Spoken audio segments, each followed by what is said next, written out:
Today is my birthday! For today's ganap ay pupunta nga kami ng Quiapo para magsimba at magpasalamat na din para sa panibagong taon na pinagkaloob sa akin. After sa Quiapo Church, naisipan na muna namin kumain. Gusto rin kasi namin matry itong mga trending na palabok na binavlog ng mga food vlogger. For us, ayos lang yung lasa. For the experience na rin. After kumain, nag-decide na rin kami na pumunta ng Intramuros. Actually, hindi nga namin alam kung paano kami magsisimula, kung saan, kasi wala rin talaga kaming idea. Kaya nagtanong kami dito kay Manong driver. Ang sabi niya, mas maganda daw umpisahan dito sa Manila Cathedral. Habang naglalakad nga kami, ito si Kuya na sinalubong kami at nag-o-offer siya ng package tour sa buong Intramuros. Hinrab na din namin siya. Actually, para hindi na rin nga kami mapagod at hindi na rin kami manghula kung saan kami magsisimula. Ang kagandahan dito kay Kuya na nag-offer sa amin ng tour is habang papunta kami, ina-explain niya na sa amin yung history ng mga lugar. Kaya hindi ka lang basta-basta namamasyal, may matututunan ka rin. Alam nyo ba na wala pang 5 minutes yung tinatagal namin sa bawat lugar na napupuntahan namin? Kasi anong oras na rin kami pumunta at lumuwas dito. Kaya sobrang gahol na rin kami sa oras talaga. Plus, hindi na rin namin inabala si Kuya kasi nag-offer din siya sa amin na pwede rin daw siyang mag-picture sa amin, ganyan. May dala naman kasi kaming tripod, kaya ang sabi namin is magpahinga na lang siya habang kami nagpipicture. Kaya, ang hirap din kasi ng ginagawa niya. Actually, ayan o, pedicab yung sinasakyan namin. Tapos, ang bigat pa namin. Kaya, hindi na talaga namin siya inaabala. Sinasabihan na lang namin na magpahinga na lang siya. Antayin na lang niya kami. Tapos yan, habang binabaybay namin yung buong Intramuros, ine-explain niya sa amin kung ano yung mga history, yung mga possible na makikita namin dun sa lugar, at kung may bayad ba or wala. Charis.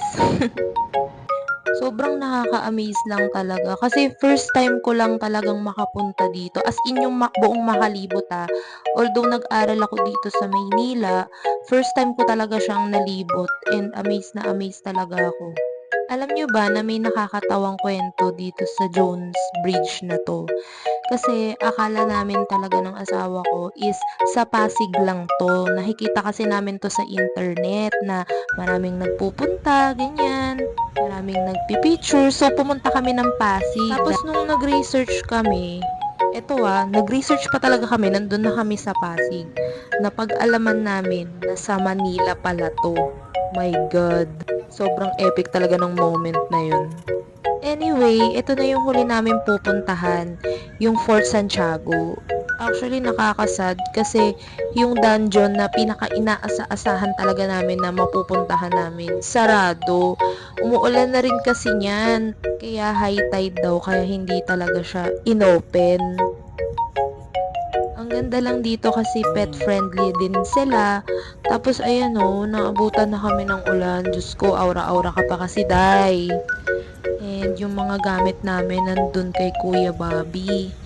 So, wala kaming payong. Yan, tamang sugod-sugod lang sa ulan.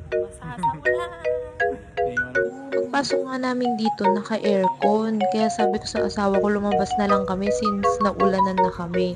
Ito nga pala yung papunta dun sa may dungeon na may 600 na namatay. Mga prisoner daw yun na namatay sa gutom dahil inabandon sila. Ang ganda dito. Kung gusto nyo magpunta dito, dapat umaga. Kasi kami nabutan na kami ng gabi.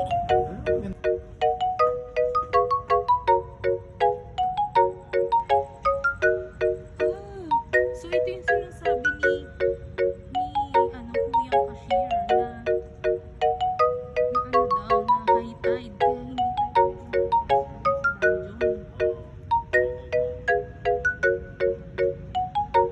Mataas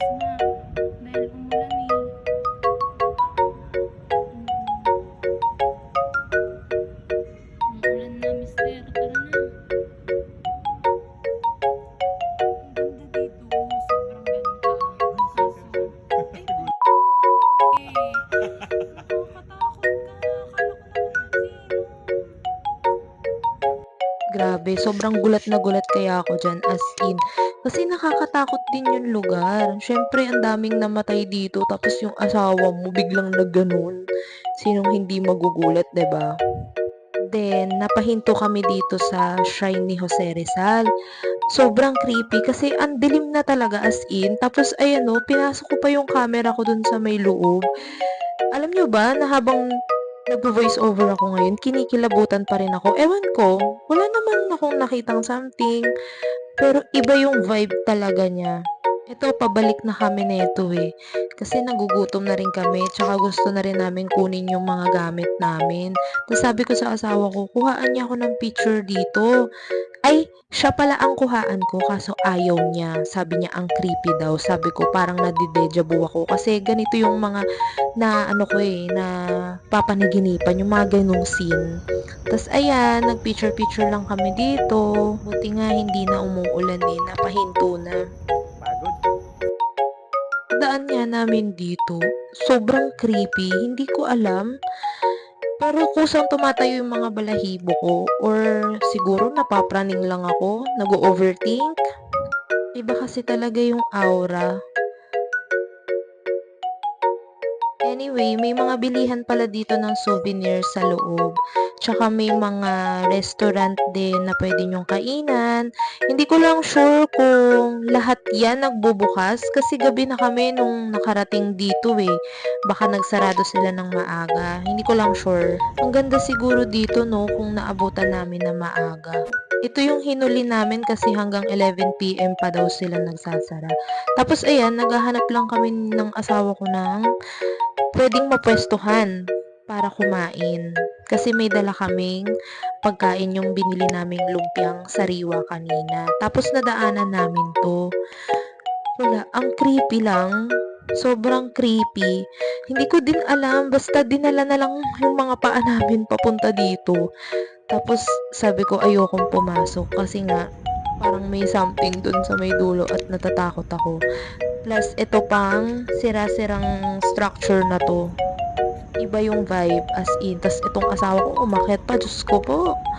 Talaga naman tiningnan pa ang dilim-dilim dito guys. Grabe. Sabi ko sa asawa ko, dito ba tayo kakain? Tapos sabi niya, hindi daw. Ayaw daw niya. At iba nga daw talaga kasi yung feeling.